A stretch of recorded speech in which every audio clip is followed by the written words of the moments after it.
আপনারা দেখতে পাচ্ছেন একটা ফ্রেশের মিনিকেট চাল কিনছি আমি। তো এই মিনিকেট চালের নাম হচ্ছে যে ধানের জাত যে জিরা। এটা আগে কিন্তু আসলে এরকম দিত না আগে।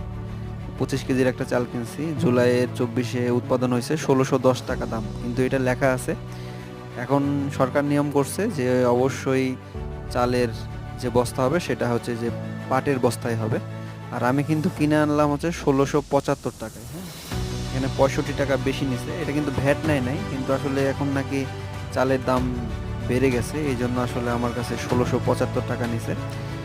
তো যাই হোক, এখন যদি এরকম সুন্দরভাবে সব কিছু লেখা থাকে, ধানের জাত কিন্তু আগে লেখা থাকতো না বা মূল্য লেখা থাকতো না, এই আর কি। এখন অনেক ভালো হয়েছে, দেখেন চালগুলো অনেক ভালো হয়েছে। আম, এরকম ফ্রেশ একের চালগুলা। তো সবাই ভালো থাকবেন। আল্লাহ হাফেজ।